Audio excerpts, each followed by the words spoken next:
तो फाइनली 11.5 साल की मेहनत के बाद चैप्टर 139 में attack on Titan has officially ended. और आज की इस वीडियो में हम इसी का एक्सप्लेनेशन देने वाले हैं कि इस चैप्टर में क्या क्या हुआ। And believe me, I cried while reading this chapter. लेकिन बहुत सारे लोगों को इसकी एंडिंग पसंद नहीं आई, जिस पर मैं एक अलग से वीडियो जरूर बनाऊंगा। लेकिन अभी के लिए हम बस इसी चैप्टर की बात करते हैं।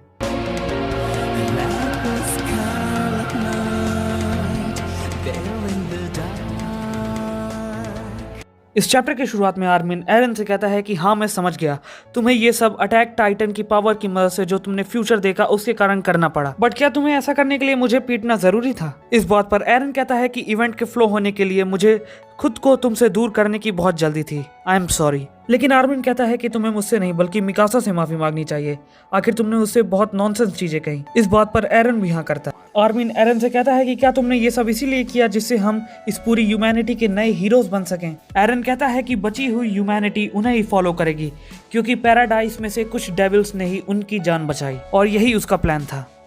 लेकिन आर्मिन कहता है कि क्या तुमने नहीं कहा था कि तुम पैराडाइस को बाहर के लोगों से बचाना चाहते हो? तो एरन कहता है कि वो जल्दी अपना बदला नहीं ले पाएंगे, क्योंकि 80% ह्यूमैनिटी खत्म हो चुकी होगी और इसी कारण से वो बैटल में नहीं जा पाएंगे। लेकिन आर्मिन कहता है कि क्या तुम्हें सच में इतनी दूर जाने की जरूरत थी? फिर एरन वहां से चलने लगता है और आर्मिन से कहता है कि हम रास्ते में चलते हुए बातें करते हैं फाउंडर यामीर के बारे में। फिर एरन आर्मिन को लावा दिखाता है और ऐसा करने के बाद वो उसे फाउंडर यामीर के बारे में बताने लगता है। वो उसे बताता है कि 2000 साल पहले यामीर ने किंग फ्रिट्ज के सामने खुद को झुका लिया और उसी के बाद उन्हें देखने को मिला जिसे आज वो टाइटन पावर कहते हैं। फाउंडर यामीर ने उस आदमी को फॉलो किया जिसने उसकी फैमिली, उसका गांव सब कुछ जला दिया, और जब वो पाथ में था तब उसे पता चला कि आखिर यामीर ने ऐसा क्यों किया, और इसका रीजन ये था कि यामीर लव्ड किंग फ्रिट्ज। एरन बताता है कि वो यामीर के हार्ट के अंदर ज़्यादा नहीं देख पाया, लेकिन वो ये समझ गया कि पिछले 2000 सालों से वो फ्रीडम के लिए तलाश कर रही थी और जो एकमात्र इंसान उसे फ्री कर सकता था वो थी मिकासा। लेकिन आर्मिन पूछता है कि आखिर मिकासा ही क्यों? तो एरन उसे बताता है कि ये तो सिर्फ यामीर ही जान सकती है, और वो अभी भी ये सोच रहा है कि उसके जाने के बाद आखिर मिकासा क्या करेगी। एरन आर्मिन से कहता है कि यामीर का मिकासा को चुनना ही वही रीज़न था जिसके कारण आज वो यहाँ पर हैं, और उसने बस उसी पथ को फॉलो किया। उसने 80% वर्ल्ड पॉपुलेशन को ख़त्म कर दिया और उसे ये भी नहीं पता था कि उसका दोस्त कोई बचेगा भी या नहीं।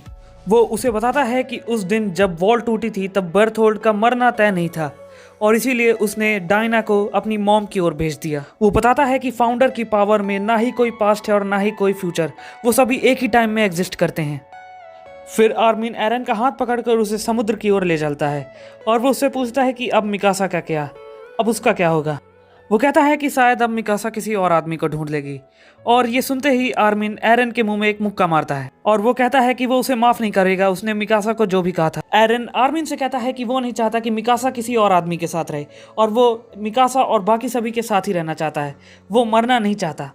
आर्मिन एरन से कहता है कि क्या कोई और तरीका नहीं है दुनिया बचाने का? तो एरन कहता है कि नहीं, this is the only way. इसके बाद वो दोनों उस जगह चले जाते हैं जहां पर रम्बलिंग हुई थी।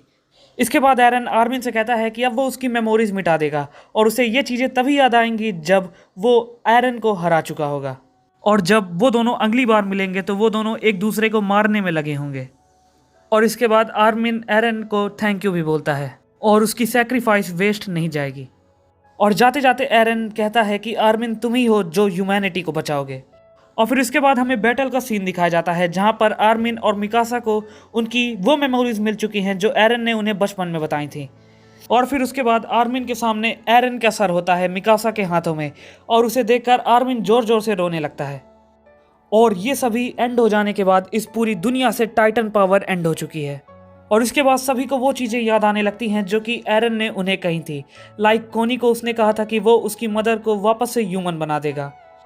और ये सब होने के बाद एनी अपने पापा से गले मिलती है, और वहीं दूसरी ओर कैप्टन लीवाई पाथ के कारण अपने सभी डेड कॉमरेड्स को देखते हैं और वो उनसे कहते हैं कि ये सब इसीलिए हुआ क्योंकि तुमने अपने हार्ट्स डिवोट किए, and we get to see final ससागेओ मोमेंट। और वहीं दूसरी ओर कॉनी और जॉन साशा को स्माइल करते हुए देखते हैं। फिर उसके बाद मिकासा आर्मिन को एरन को एक प्रॉपर बरियल देने के लिए कहती है, और फिर मिकासा एरन का सर लेकर पैराडाइज की ओर जाने लगती है। तभी वहां पर मौजूद सारी की सारी मिलिट्री आ जाती है और उनसे पूछती है कि आखिर तुम इंसान हो या टाइटन। तो वहां पर जितने भी एल्डियन होते हैं वो कहते हैं कि वो इंसान है और इस दुनिया से टाइटन पावर हमेशा के लिए जा चुकी है, लेकिन वो उस बात का प्रूफ मांगते हैं। और तभी वहां पर आर्मिन आगे आता है और कहता है कि अगर हम टाइटन होते तो हम खुद की सेफ्टी करते, ना कि खुद को बचाते। और जब वो कमांडर उनसे पूछता है कि तुम कौन हो, तो वो बताता है कि वो वही है जिसने अटैक टाइटन एरन येगर को मारा। फिर इसके बाद हमें 3 साल की बाद की बातें दिखाई जाती है, जहां पर हमें दिखाया जाता है कि जो लोग बचे हैं उनके अंदर से 3 साल पहले की वो यादें कभी नहीं मिटेंगी।